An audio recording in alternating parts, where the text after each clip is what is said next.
aquele que não ouviram? E como ouvirão se não há quem pregue?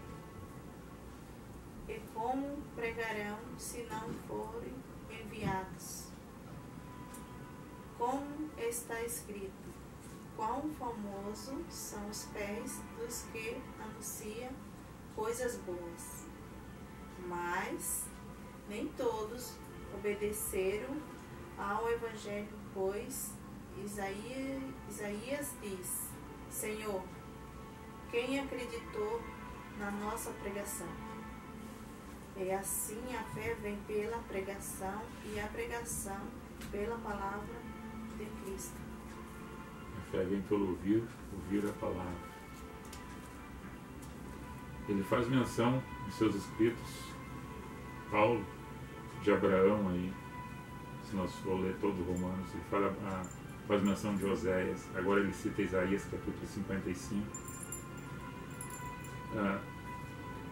Se não há quem fale, se não há quem testifique, se não há quem anuncie, se não há quem que ouça e quem que propague, é formoso aquele pé, aquela pessoa, aonde vai, aonde pisa, aonde entra, aonde sai. A pregação que se fala não seria numa praça pública, não seria dentro de um cenáculo do templo ou dentro do ambiente fechado.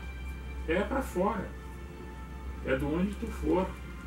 Tu vai testificando, tu vai anunciando, tu vai pregando. A tua vida é uma pregação, a tua vida é uma carta aberta, a tua vida em Cristo tu é uma igreja ambulante, viva, transformadora, primeiramente de si e daqueles outros que escutam e entendam a mensagem.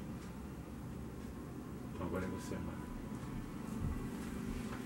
Romanos capítulo 11, versículo 11.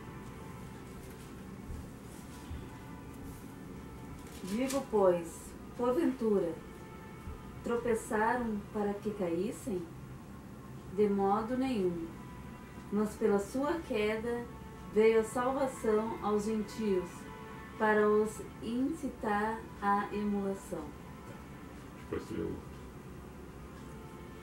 Pelo fato do que aconteceu com muitos que tropeçaram na pedra que foi lido pela irmãzinha, e agora tropeçando na lei, porque ninguém foi capaz de cumprir toda a lei, só Cristo que cumpriu toda a lei para mostrar que Ele é a perfeição. Pois ninguém é perfeito e justificaria-se na lei, porque todos tropeçaram nela, e todos seriam condenados à morte. Cristo, sendo Ele o Senhor, Deus, cumpre toda ela. E Ele é a pedra de esquina que muitos rejeitaram, aonde todos aqueles que batem contra essa pedra se quebra, se desmancha. E Ele caindo por cima, todo mundo vira pó. Então tem que se bitolar na vida nessa pedra de esquina que é Cristo, crescendo o seu corpo espiritual em cima dessa pedra de ângulo, que faz um fato que tu fique forte, estabelecido, olhando para essa pedra que o mundo se escandalizou dela, e tu cresça em cima dessa pedra, fundamentada nesse Evangelho, e assim tu tenha vida. E aí, devido a essa circunstância que os outros falavam sobre a lei, dentro da lei, da circuncisão da carne, Paulo vem com a circuncisão do coração.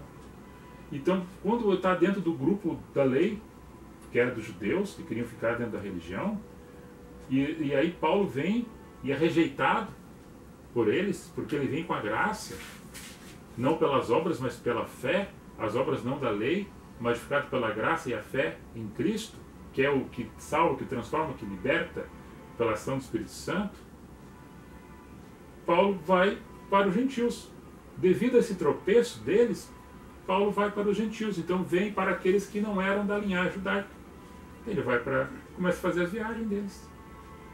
Daí por isso que ali em Coríntios 14, quando ele diz sobre a ordenança, conforme a questão dos dons espirituais, que chega na questão do Espírito Santo, no capítulo 12 de primeira carta aos Coríntios ele fala, no 13 que é o dom maior supremo, que é o amor, e depois ele fala sobre a questão do dom de línguas no capítulo 14, e fala sobre o comportamento das pessoas nas reuniões. Diz, olha, vocês estão falando muita coisa aí que não dá para entender nada. Eu prefiro falar 5 palavras que entendo do que 5.000 palavras em línguas estranhas que ninguém entenda. Ou seja, e ainda complementa, eu falo mais língua do que todos vocês juntos. E aí algumas pessoas dizem, mas ele tinha dons de línguas variados. Não. O dons de línguas variados que ele tinha, porque ele é uma pessoa que caminhava nos lugares. Ele falava judeu, aramaico, falava o latim, o turco. Ele entrava nos lugares, ele falava as línguas dos ambientes onde as pessoas estavam. Então ele é uma pessoa que tinha cultura. Uma pessoa que falava mesmo a glossolalia. Várias línguas que os outros entendiam. Não era falar qualquer tipo de som a qual ninguém entende. E alguns dizem que seria somente que os anjos entendem, que ninguém entende que está no ambiente. E ainda quando se fala, que houvesse alguém que interpretasse para que as pessoas entendessem o que estava sendo dito. Isso aí poderá ser feito num outro estudo, que nós já falamos alguma coisa sobre isso, nós podemos recapitular depois num outro encontro. Também é uma profundidade dos ensinos de Paulo. Agora você pode completar. Já continua Romanos 11, versículos 17 ao 21.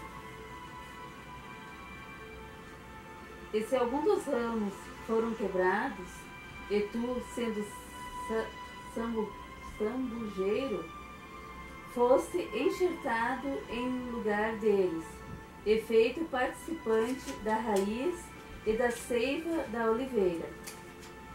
Não te glories contra os ramos, e se contra eles te gloriares, não és tu que sustentais a raiz, mas a raiz a ti.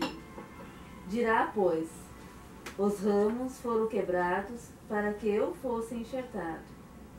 Está bem, pela sua incredulidade foram quebrados, e tu estás em pé pela fé. Então, não te ensoberbeçais, mas teme, porque se Deus não poupou os ramos naturais, teme que te não poupe a ti também.